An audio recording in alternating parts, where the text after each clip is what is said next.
Hi, it's time for part 3 of daily number 537, something something, where we learn to be a better gamer. Yes. Rather than recap exactly what happened in part 1 and 2, let me recap the essentials as it applies to this game. We're seeing White Ra perform reads on his opponent to go for to get away with as much as possible right at the start of the game. If you're not building an early pool, then I'm not building an early forge. And if you're delaying building Zerglings, then I'm delaying building my cannon. All these builds from White Ra involve trying to get an early third, like a really early third, and then getting a Stargate for potentially some harassment, potentially doing some damage, but most importantly as this tool to defend a lot of the variety that can be thrown at us. Let's watch a game from White Ra where a lot of variety gets thrown at us. And then after that, we're going to watch the infamous The Death of White Ra. Oh, it's almost as traumatic as the death of Spider-Man. He does die, by the way. I own the comics. Seriously. Everything that's written in comics is like totally infallible. Right? Alright.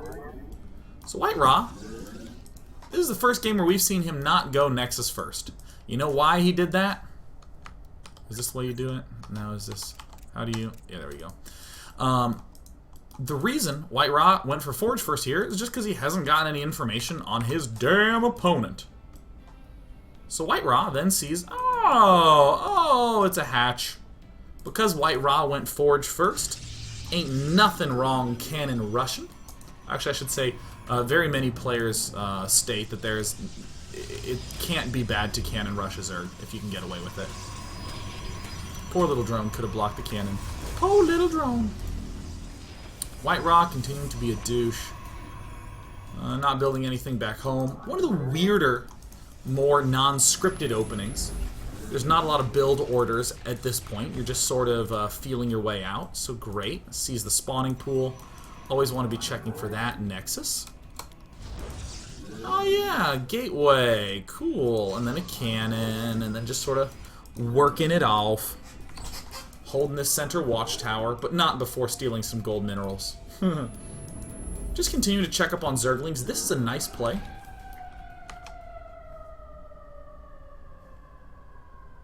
Oh my god, I hope the cops aren't trying to steal my jacket. Whew, that was loud. Yeah, this is a nice little play. This probe can see the Zerglings and what they're up to. Makes us know that we don't need to do any sort of wall off here around the Automaton 2000. But great, we have a sense that he's not expanding. We're going to go ahead and build our early gateway. We want to continue to just check up that he's not trying to sneak out an expansion. So look at that mothership core. Instantly. With the ever so fun and cunning use of the mothership core, we have a little bit of extra scouting out in the front. And White Ra, why building these photon cannons? Because we don't see a third base from Zerg. And we do see an early gas. Simple as that. How are we going to defend this economically? Gas on sentries, minerals on cannons. Very intuitive and even split. And White Ra, per usual, a man made of balls, will go ahead and take his third Nexus. This timing is an intuitive timing. It's not just a build order timing. We see Lings up there, so we just build ourselves a Nexus. And here comes the Stargate. We would love to use this for something like oracles. This would be an excellent tool, or an excellent way to apply pressure to the Zerg, is to build oracles.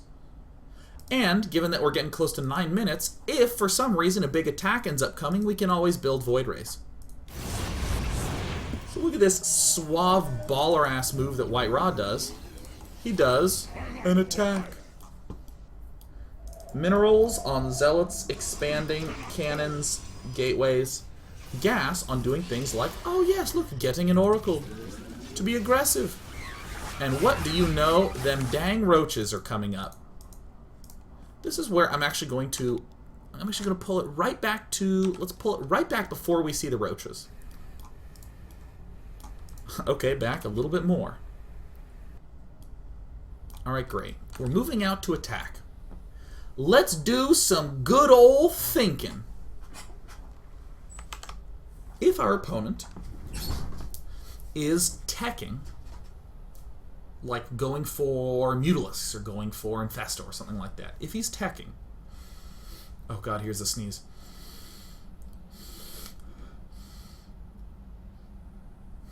Okay, there's no sneeze. Okay. If our opponent's teching and we do this attack, what's going to happen? It's probably going to mess with him pretty hard. It's probably going to do some damage, and we're going to be able to drill pretty hard into his base. And most importantly of all, we know if he's teching, he's not going to have a huge attack coming. In other words, we can recall with this mothership core and not have to worry about having energy left over to use Photon Overcharge. Photon Overcharge is the thing that turns your Nexus into a cannon. So this means that White Ra, if he attacks here and he's up against a teching player, ordinarily in Wings of Liberty you'd have to poke a little bit and pull back because you have to be safe. But you can drill really hard against a teching player, recall back, and be very comfortable even without the Photon Overcharge. Cool.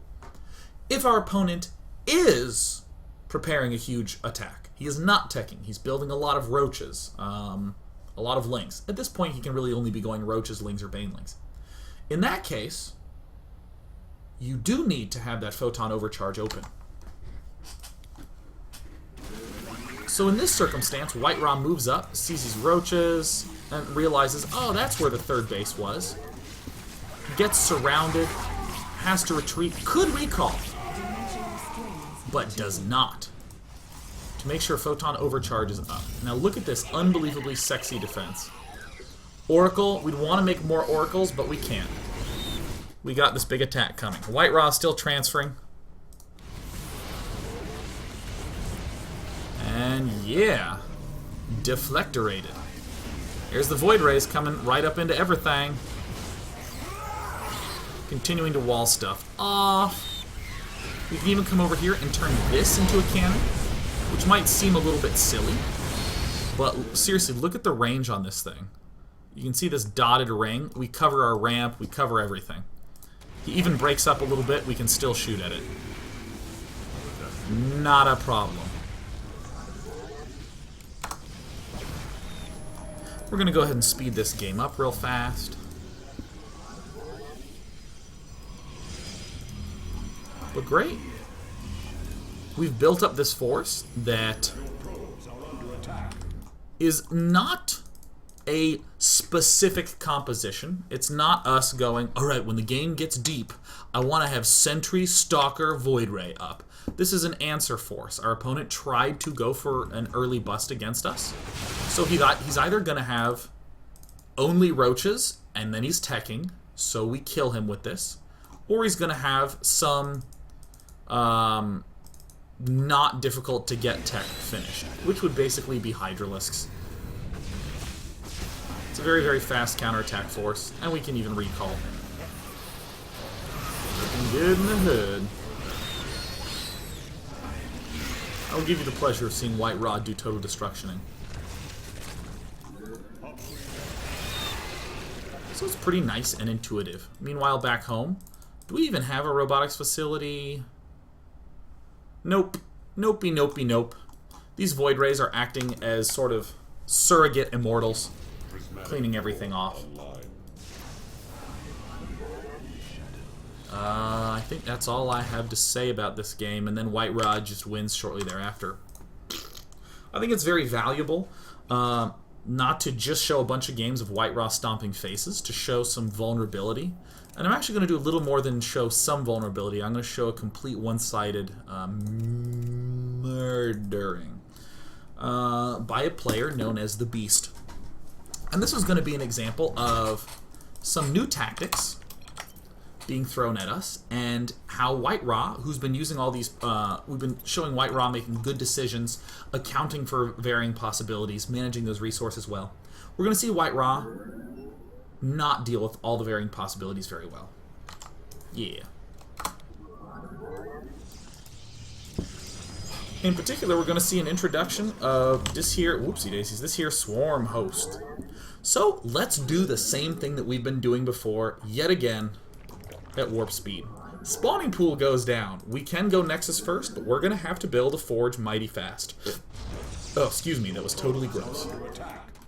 A little bit of annoyingness, sees that go down. There's the forge, there's the pylon. Gateway goes down. Can we rush to the cyber core? Nope, we got to build that photon cannon. White Raw holds this front to make sure that no lings are sneaking in. Gets his 2 gas geysers up, just like a normal Protossy bear. And what do you know? A core! Ooh, how dash cunning of him. Continuing to chrono boost probes because that's what makes sense. One mistake I would say at this point is that White Raw is not checking to see this. He's not investigating a 3rd base. But we end up seeing the Zealot do the investigating on his own, and there's a Stargate getting produced. Soon enough, a Mothership core will probably go down. Oh, what do you know, a 3rd. White Raw ends up loosing it. Loosing it. Mrr. But we see White Raw doing again this very swift expand. Why so swift this time? Because Zerg's doing the canonical mass drone expand thing. We end up with some stuff like disappearing, but that's fine. We have the Mothership core. And great. Void Ray. Cropping up, popping up. Could go for something like an Oracle. Pulling this one back to kill off Overlords, but also because it's good to have some Void Rays in defensive settings. Void Rays are stupid good against pretty much anything that can be tossed at us early. And White Raw's even doing a good job killing off all these Overlords. So great. We have elected to do this opening. This is one of these things where we have to then say, okay, these Void Rays make us feel real comfortable and at home against someone who's going for roaches, say. Against someone who's going for like Roach Infester, we're still going to be in pretty reasonable shape defending that for now. But what is the next intuitive step forward? We have Hydralisks with speed we have to worry about. God, this sneeze has been on the tip of my nose.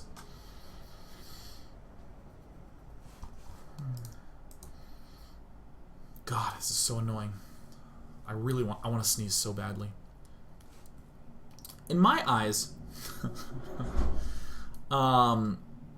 we don't have a really excellent answer to things like Hydralisks, Swarm Hosts, and I think we have meh answers to Infestors. We need some sort of response. In my eyes, probably one of the best ones would be to do something... Oh, excuse me, and Mutalisks.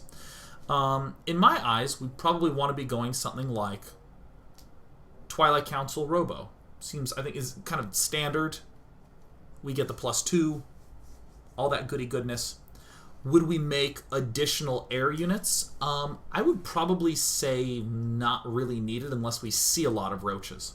I'm pretty comfortable with roaches. I don't even think we really need that many immortals. I don't think we need to do some sort of double robo-tech. That would be my general feeling at this point. White Raw decides to go for some aggression, which is fine. Doing this and then intending on pulling back. But okay, Hydralisks are then seen. Hydralisks are perceived. But here comes this mid-game issue that I was discussing earlier. We're building a lot of gateway units, Templar tech coming up, sweet. I guess Storm is okay, but I kind of would say that you have to get it a lot faster. Storm is excellent against Hydralisks. Actually, I don't know how excellent Storm is against Hydralisks. They have speed now. I have no idea if they're excellent or not. But we're going Blink, we're getting a lot of the good old Void Rays, and suddenly we have the Beast attacking with what appears to be Hydra, Ling, Swarm Host. And I'll actually show you. He is actually maxed and is going that exact composition. Really heavy on the Lings, as a matter of fact. This is kind of a new composition. This doesn't really exist, and it hits at a weird time. Normally it's 12, 11-minute timing attacks for Zerg, and then nothing for a long while, but now we have like a 13-minute timing push. These Void Rays do like virtually nothing at first. They're very easily picked off. This Nexus is very easily picked off. We have the Swarm host stepping on in.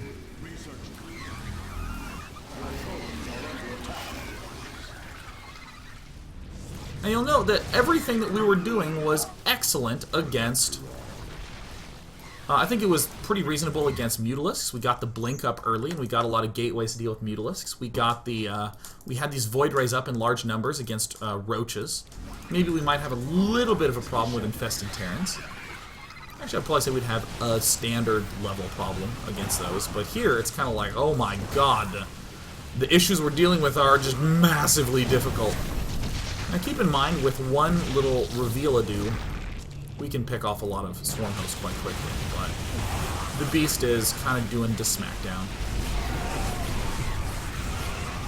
So after this loss, the goal of this loss is not to be like, oh my god, this is the new cunning future strategy, or White Ra ended up with something bad. It's not to do that. It's to say something like, okay, at this point, White Ra had a clear sense of how his build order should go. Taking this early expand. By around 9 minutes, we were seeing it really sort of come together with the Void Ray, the expand, the Mothership Core here ready to turn on the Photon Overcharge at any point in time. This was a good opening framework, but it's these transitions into the mid-game that are going to start being a little bit more of an issue. Getting, like, if I were White Ra and I were going to say, what do I do next game? I would probably see the Hydralisks here, and I would just go, like, Robo right away. I mean, I have 3 bases. Robo Twilight, probably. Yeah. So what I want to sort of come back a little bit and talk about, in the grand scheme of things, we saw White Ra do a lot of cute openings. But because he's up against Zerg, there's not a lot of new stuff going on at the start of the game. There's no, like, hatchery, tech, Heart of the Swarm unit. When we look at Protoss vs. Terran tomorrow, we're going to be asking ourselves the same questions. How are we managing our economy? What can our opponent possibly be doing? What do we need to worry about? If we elect to do certain things, does that force us to do specific responses? However, it's going to be happening a lot earlier, because we need to worry about Speed Reapers, and we need to worry about Widow Mines, and we need to worry about Speed Medevacs. Blurbity blah, diddy blurpity blue. We'll be doing that tomorrow. So, I guess we do have a brief moment of time for some questions. Let me once again note Fun Day Monday for next week.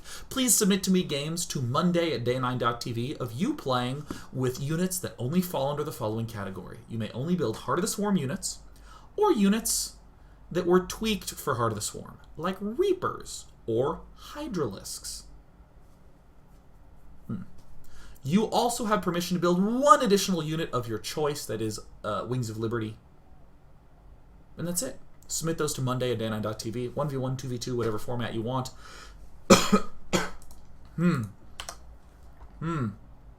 Ah.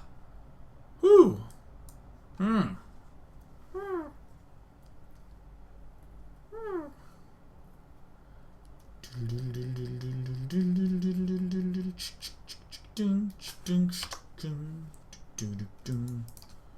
F5, F5. Anyone have any questions? People asking about Stargate Universe. From HJax, saying, Day 9, how do you feel about going to around 5 Oracles quickly against Zerg to contain? And then take your third and go air toss. I actually think it's quite weak to a lot of Hydralisk responses. I mean, things like exactly what the Beast did in this game would, I think, be real hard to deal with.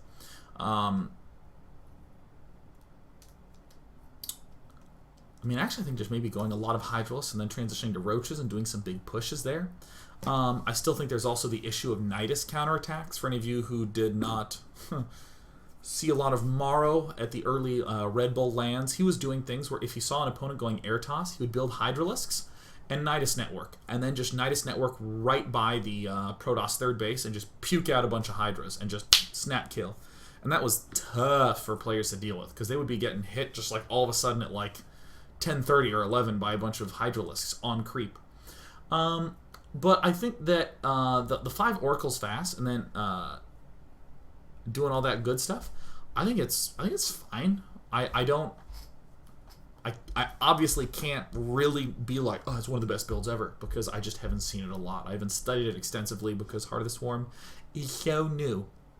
However, I will say what I like about doing something like that build is that economically you're burning some minerals and almost all your gas on oracles, and then you have all these minerals free to take an expansion. So maybe going 5 oracles and expanding, and then transitioning into void rays makes a lot of sense, because we still want to make use of those 2 stargates, but void rays are not as gas intensive as oracles are. Actually, what is the build time on that? Did I lie? No, I did tell the truth. Yeah, void rays are not as gas intensive. They cost the same amount of gas, but void rays take longer to build. Something like that. Maybe going like double Stargate Void Ray plus a lot of gateways, like 6 gates or something like that.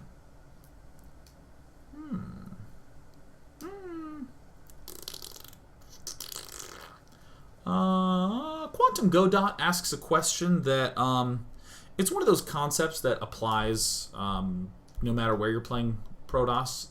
Just saying, is Protoss, since you can get units almost instantly from warp gates, and there's no need to constantly build from gateways, would you recommend overbuilding gateways in the early game just to hedge your bets? In fact, what I would argue is that I would say that a lot of like Platinum, Diamond, Master, Grandmaster, a lot of those are aware of what I'm about to say, but that's fine. I know that you may very well not be that. It's really common to have gateways doing freaking nothing, just like sitting there chilling.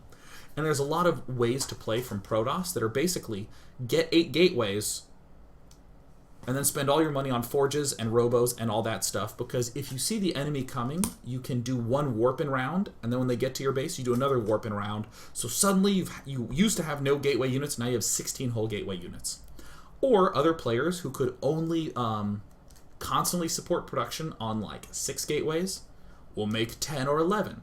So that way, they stock up a little money, and if there's a drop that ends up happening, they can instantly warp in 11 units right there at the drop and be in okay shape. This is something that Liquid Tyler actually struggled with a lot in the very early days of StarCraft 2, where Tyler would be just constantly building, and he struggled against drops. And SK's MC was one of the first players to overbuild gateways and then do nothing. And a lot of Protosses, I even remember watching games at tournaments and having Protoss players say, he can't afford 6 gateways and a robotics facility on 2 bases. What is he doing?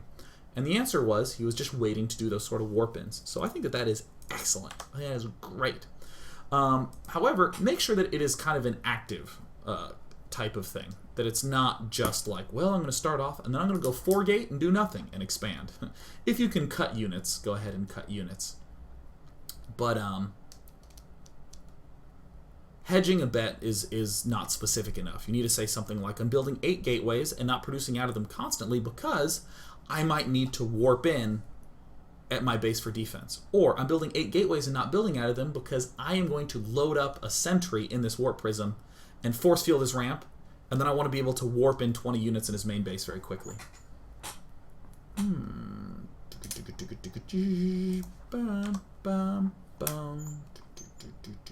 Last question.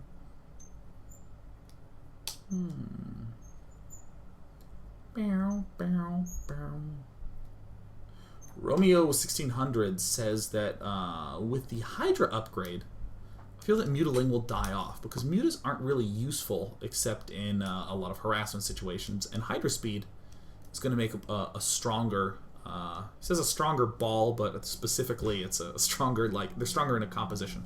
What are my thoughts on that? I think Mutalisks are always going to be excellent. I think that the reason that we might see less Mutalisks is the fact that okay, what I'm about to say I'm not sure I agree with, but I'll say it anyways. I think the Mutalisks, the only reason that they would, or the reasons that they would be dying off in terms of popularity are because Phoenixes have additional range. People are getting more Void Rays, which are still good against Mutalisks. What other things are there for the other races? Widow Mines, which I'm like 95% sure they still shoot air. I keep saying things that end up not being true, but there's that. Thors, obviously. Starting mech with Thors are starting to become a little more popular. Blah blah blah blah blah. There's a lot of things that are good against mutas. However, mutas now have faster health regeneration and are a lot faster. They're like freaking little. They're like flying reapers.